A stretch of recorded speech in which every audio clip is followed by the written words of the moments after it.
gentlemen, please welcome the father of all wars, Jeremy Clarkson. One day, somebody opened up the shell of an oyster and found inside what appeared to be a large globule of phlegm. But instead of throwing it away, he ate it. And he discovered that it was not only delicious, but also that it was an aphrodisiac.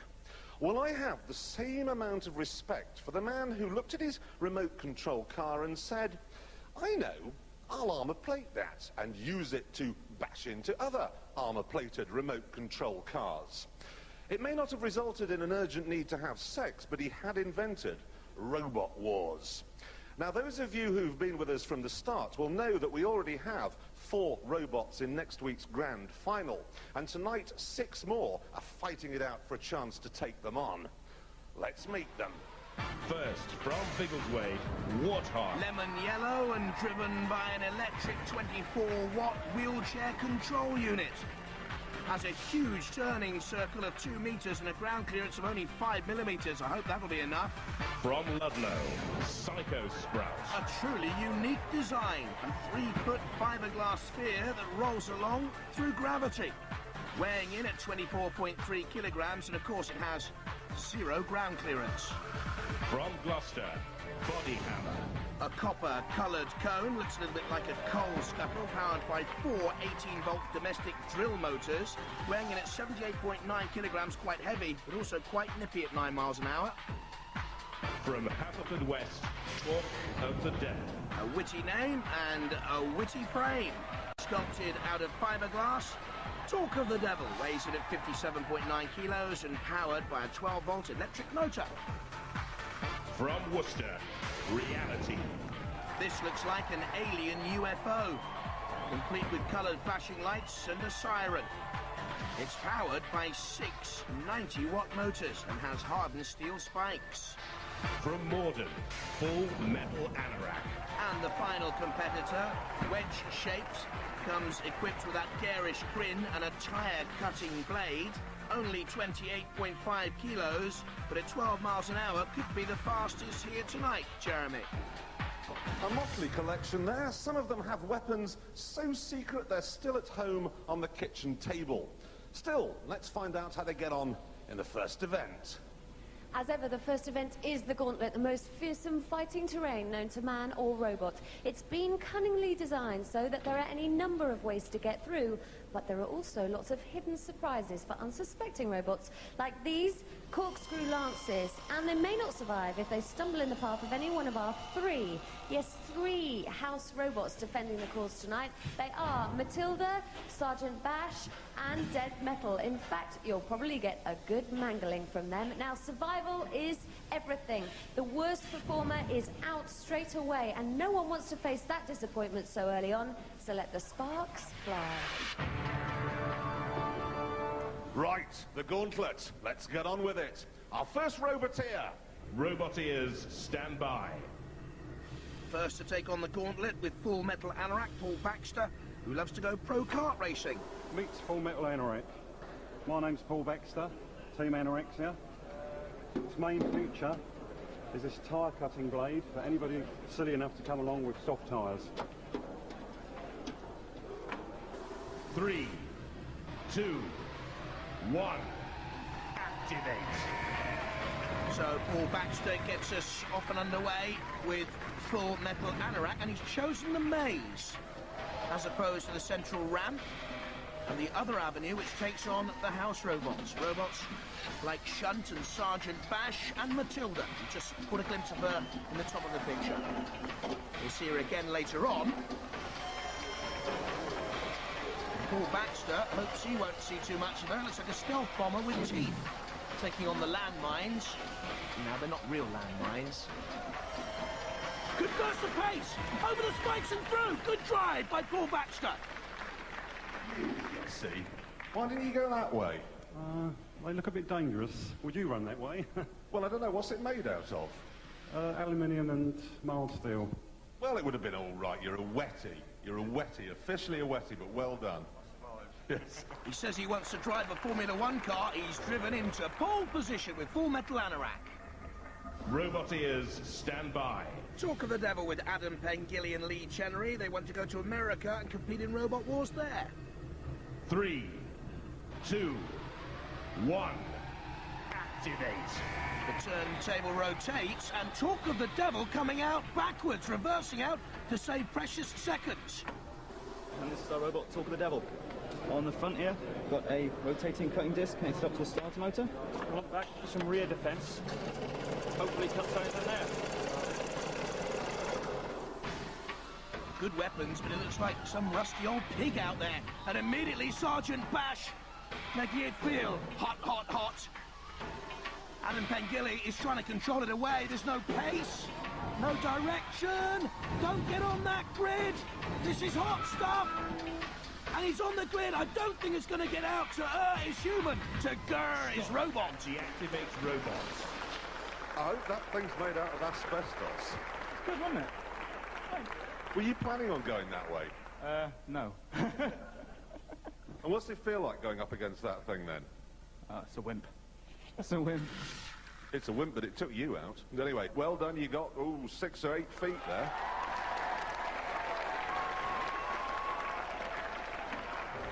Talk of the Devil, 4.92 metres, and I think that'll be beaten. Robot ears, stand by.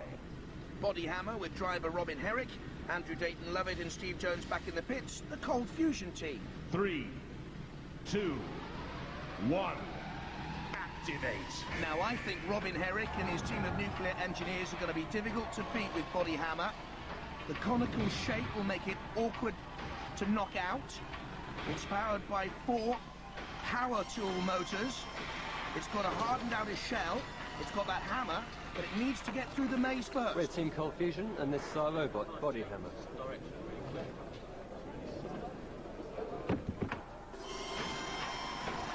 Can it get past the drills? It's being very, very careful with this. Nowhere near its top speed of 9 miles an hour. Through the 2 grids. Up come the spikes. Avoiding them with a quick turn. Can he get off that grid? I don't think he's stuck. That's good driving. And Body Hammer through. I can hardly believe it. Neither can I. It's a bit of touch and go at the end there. Well, that was impressive. That was very, very impressive. Well done.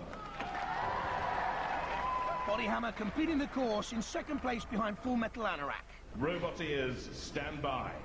Team Warthog made up by 2 brothers and a friend, the Brown Boys, and Tom Anthony back in the pits. 3, 2, 1. Activate. Oliver Brown driving, Nick Brown his brother, looking on. They're slow to get out at the turntable. Oh dear, and that's immediately stuck on that fence and dented. This is Warthog. It's a middleweight robot, designed for speed and agility, and it uses its bodywork as its weaponry. But Oliver, I don't think speed of Concorde's going to help you here. Stop and deactivate robots. So how many months' work was that? I don't want to talk to you. I reckon about 2 months to go 2 yards. No comment. You don't look desperately happy. It's because I'm not. Right. Well, on that note, we'll get back to the game. And I was wrong. Talk of the Devil's performance is good enough. Warthog are worrying. What's your policy going to be for this first round? To keep out of trouble. We're just defensive. There is no other robot like this one, is there? Good luck, guys. I wish you all the best. How can you be defensive with a giant Brussels sprout?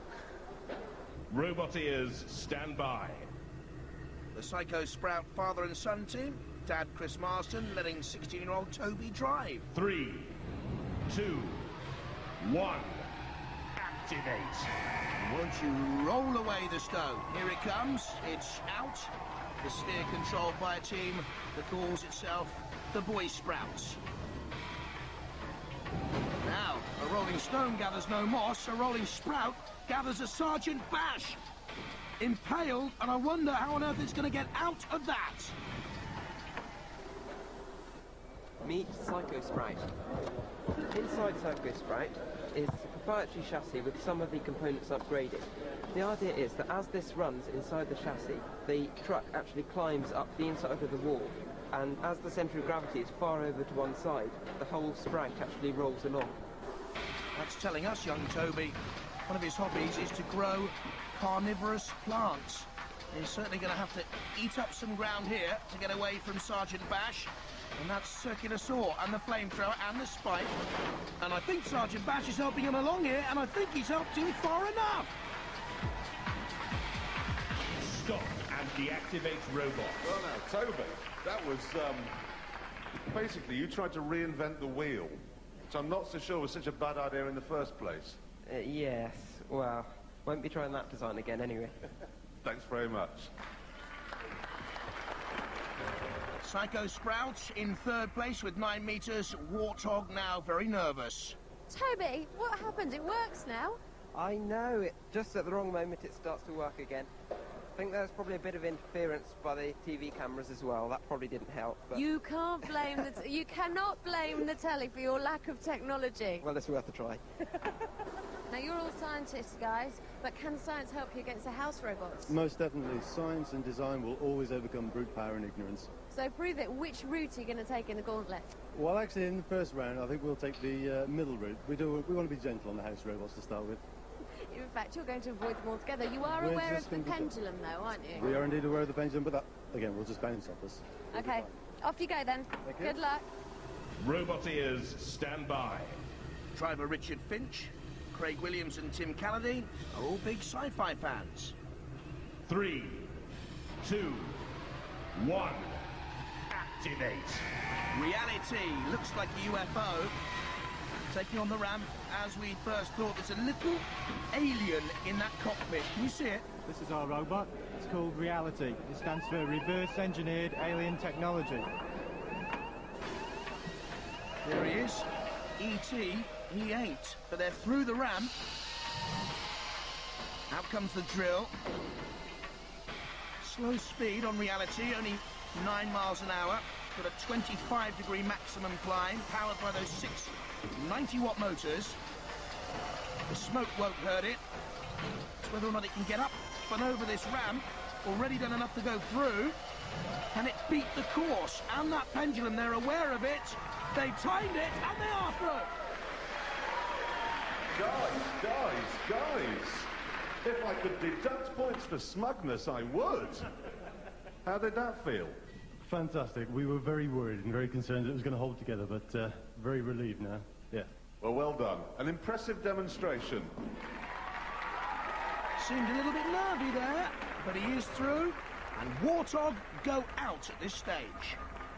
That's the end of the first event. Let's see how our teams are doing. This is Reality looking very smug. Hardly any adjustments to make there because they did very well. Toby, are you doing all right? Almost ready for the next part, yes. Good. Keep up the good work. And then here, talk of the devil. Excuse me, what are these dents? Still feeling a bit warm as well after Sergeant Bash. It's still warm on top after the flamethrower, yeah. Yeah, Sergeant Bash got hold of us and then went to town on us with toast now, so we've got to try and get this patched up before we get some fiberglass in there before the next round. How are you feeling about the next round? Do you think you can do it? We're lucky to be there, so we're going to give it our best shot in there, so. Good for you, good luck. All right. Toby, you want to be a botanist. Is this giant sprout your first step towards botany? I don't know about botany, but it's my first step towards genetic engineering, I reckon. Well, good luck. They're calling for you in the arena, so are you ready to go? In this week's trial, our 5 surviving robots have to take on a steel maze called the Labyrinth. Now, there are lots of different routes through it, so only a complete idiot would ever end up going down a dead end. What makes it particularly difficult is that all the time you're being attacked, not only by your fellow competitors, but by the superheated halitosis of Sergeant Bash. Quite. Then there's Shunt, who is a psychopath, and Matilda, who is always in a bad mood. But then wouldn't you be if you had a chainsaw sticking out of your bottom? As usual, the last one to reach the end zone, or the one that covers the least distance, will be killed and eaten. Roboteers, stand by. 3, 2, 1. Activate. And immediately, the Roboteers face a sort of chicane. Too many robots, not enough entrance gates to the maze. Reality to the left, they're doing well, and Full Metal Anorak to the right. I just wonder about this outer shell of Reality. It looks to me as if it's made out of cold spaghetti. And Body Hammer is in there as well, doing its little bit. Has to avoid those deadly spikes. And has a clear run through the middle there, Body Hammer. I think this one could go all the way. Mind you, Shunt is waiting. And here's Sergeant Bash to take on Talk of the Devil. Full Metal Anorak getting in underneath Sergeant Bash. Is that wise? Is it really wise? But he's shot past him now, and that's good manoeuvring. Body Hammer's in the way. Oh, look at that. Psycho Sprouts back in the starting grid. Strange tactics indeed. Talk of the Devil. Talk of Full Metal Anorak. Around the edge, he's only got one more. Little bit of maze to do. And Full Metal Anorak is at the end of the maze and through. No wonder Paul Baxter is delighted. And look at this, he's fed up with waiting. I think he's trying to help out the others, I'm not too sure. Yes, he is. He's giving Matilda a shunt up the backside. Remember what's in that backside, Full Metal Anorak? A vicious saw. And you don't want to get yourself hurt, not at this stage, with time ticking down on the rest. Cease. But it doesn't matter that it's all over, because Psycho Sprout has gone backwards. Now then, that was a fine performance. Any problems? Bit of wheel spin and boredom. I went and did a bit of damage with Matilda in the end. Boredom? Well, that's one way of looking at it. I can't really finish this without having a word with you. 6 feet forwards and then 7 feet back. Yeah, well, I got into that corner, and once the sprite had decided it wasn't going to let me... You copped it up? So, yeah, actually. So there we are. Well done, everybody. Except you. Commiserations to the Psycho Sprout team, their robot vegetating on the starting line and rolling out of the competition. Now, Paul, you actually said in there to Jeremy that you'd got a bit bored at times. I was amazed how quick I got through to the finish, and I looked back and noticed some of the guys in trouble, so I went back and had a second go. It was stupid, might be the word. I think I've blown the motor, but we'll see. We'll repair it and go again. Do you really think you've blown the motor? I saw smoke pouring out of the wheel guards, so there's something blown in there. It'll go again. Okay, well, we'll catch up with you and find out. Thanks. See you later. Everything just went against us. There just wasn't enough leeway, it didn't have a hope. That's it then. Yes, for this year. We'll be back next year. Got a bit of a major problem here. What's your major problem? You did very well, didn't you? The wheel has snapped off, and we've got to look at the gearbox, and we might have to send for a replacement shaft from the makers of the motor. They overheard us saying we were going to go for Matilda, and that's what we did, but unfortunately they got there first. I keep advising people not to combat directly with our house robots. We've got to Does anyone ever listen to me? Nope, no one ever listens to a thing I say. OK, so we move on now to the semi-finals, which will be presided over by the usual panel of judges. Now, they're going to be looking for damage, control, style and aggression, but we hope they won't be needed. We hope that the Roboteers will get out there and smash their opponents into pieces so small that they'll actually be classified as dust. I have some important news for you. I want to tell you who you're up against. Go on. Who've we got? Who would you hate? Anybody as big as we are. Who would you like? Anybody very small with no armour. Okay, you got Talk of the Devil. That'll do.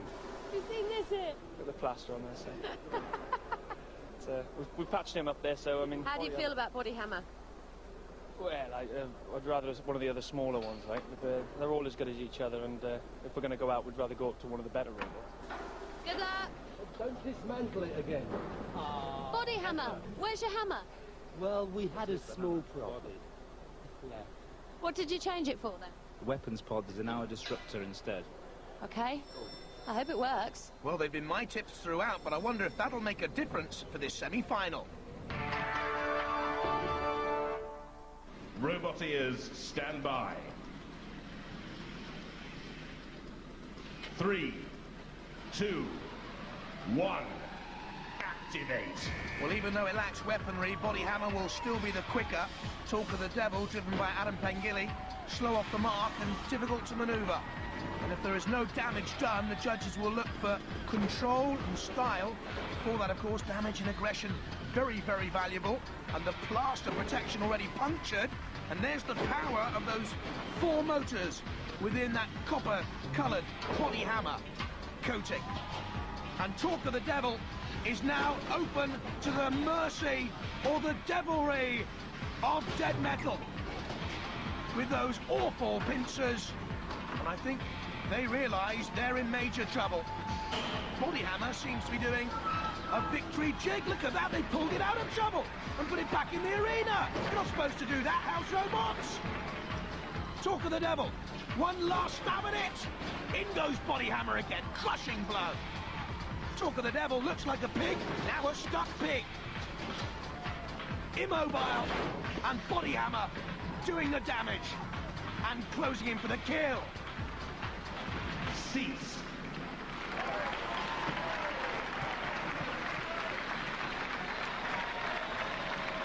Well, now, we must have a chat about that. First of all, congratulations. Second, you were aiming for its back where its cutting blade was. I was aiming for the side. I need a bit more practice. You do not need more practice. That was a masterful display, and then I loved taking on Dead Metal there. That was brave call. We've got to try out our capabilities, see what we can do. I think it was brilliant, because I love the speed, I love the manoeuvrability, and I love your aggression. You're through. Thanks very much. Yes, indeed. Let's take one final look at Body Hammer, giving Talk of the Devil a very heavy body blow. Guys, you barely sustained a scratch on your beautiful finish. Little bit of a bend. Here and there. Played it safe, played it cool. Well done. It's a stunning fight. Are you going to put the hammer back in for the final? Oh, we haven't made our mind up yet. Probably. You better hurry up. Haven't got long. You sustained some damage. Still in one piece, this was a testament to the... Look at the side of this. That was Dead Metal. Yeah. That did that. Was it a bit of Duff engineering? No. No. Never. No. I don't do Duff engineering. Roboteers, stand by. 3, 2, 1, activate. Now, right at the start of the programme, Paul Baxter, driver of Full Metal Anorak there at the top of your picture, said watch out for his blade at the front of his stealth bomber. Reality team, concentrated. Wonder how long that UFO framework will hold out, though. Just checking each other out at the moment, and in comes the sergeant. And that bodywork did resist the circular saw. Looks okay to me. And then, there are the spikes. I'd say at this moment in time, Reality just pleasing the judges more than Full Metal Anorak. Their decision is final, not mine. If it goes the distance. Certainly that blade, not operational at the moment for Paul Baxter with Full Metal Anorak. He can't manoeuvre himself into position to have a go at Reality, who would be on top for me because of their control, style and aggression. No real damage caused. Oh, just missed out on the grid there. Now, is Paul Baxter using excessive evasion, trying to dodge Reality, coming in with the spikes? Is he running away too much? In other words, because the judges don't like it. Is he a little yellow-bellied Full Metal Anorak? In he goes, though. Oh, but he's gone the wrong way. He's on the grid, and that'll be it. Reality will be through, because he won't get off there. Cease. It's victory for Richard Finch, Craig Williams and Tim Calladine. And Paul Baxter is out, and he knows it. For a very long time there, I thought it was going to be stalemate. It was. He was running away quite rapidly, but we managed to skewer him a few times and just wear him down. It was fantastic. Well, congratulations. You're through to the next round with the noisiest machine of the lot. That sounds almost like a demented, mechanised cricket to me. Hey. Hey. They had a superior design, I'm afraid, and just wore me down. That's the way life is. It was close, though. It was closer than I thought it would be. I thought they'd trounce me straight away, but we got a couple of minutes out of it, which is good. Good fun, good laugh. What damage? Just a bit of body work. Nothing a big hammer won't put right. It was a close run thing, that, wasn't it? It was. We were worried at one time when we went up and then the spikes came up from underneath. We thought we were going to be really damaged like that, but it looks like we've come out pretty unscathed. Toasted flag. A toasted flag.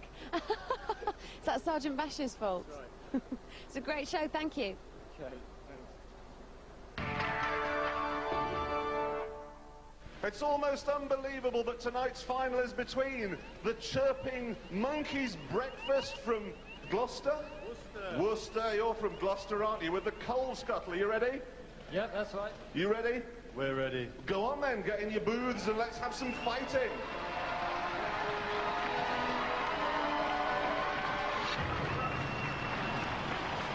Roboteers, stand by.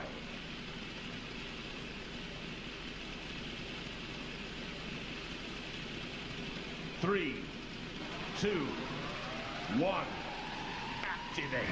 So, which will become our 5th robot through to the grand final by winning here now? The boys from Bodyhammer or the reality team? Bodyhammer, again, quick off the mark. Speedy on the turn. Away from the house robots. Reality tries a snap with the prongs. Matilda in on Bodyhammer. Bodyhammer spinning away from Matilda, who looks even more ugly tonight. And thrusting Reality against that spike. Turning nimbly away from Matilda, who does have Reality. She looks grumpy. I think she's suffering from PMT. Pre-mechanical tension, of course. Tries to get back off the Bodyhammer. And Bodyhammer's on the grill. Come on, the Reality boys, get in there, that's what they're saying. Matilda's already there. Bodyhammer on the grill. All the torch, though, for the Reality team. In it comes with the prongs. No, you don't take on shunt, you take on Bodyhammer. Bodyhammer's off that grill. Given a little bit of a shunt of assistance. In a bit of a tears. Get away from the spikes. Now turning again, where's Reality? Too dangerously near the side ropes. If it goes over those ropes, it'll be out. Bodyhammer will have won it, so get out of there, boys. Bodyhammer turns away then from the sergeant in the background. Shunt there on the grill is immobilised itself. Up on the side, it's all over for the Reality boys. And Bodyhammer will be the winners.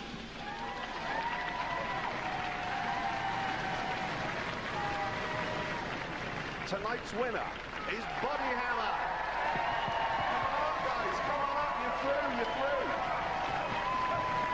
Huge congratulations, well done. You look like you weren't expecting that. We weren't sure. Because I think the problem was their wheel came off. I mean, that's it, they did sustain damage, and yours is still fine, yeah? It's still driving. You're happy? Yeah, I'm happy. That's what I like to hear, because you're through to the grand final. We're back next week. See you then.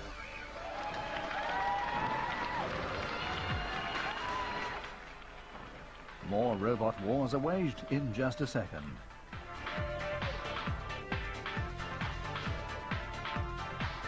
It was a bit dodgy at one point. It was close, wasn't it? Very close. Bad driving. We were still moving, look. We should have won that. They were twice our weight. We'll be back.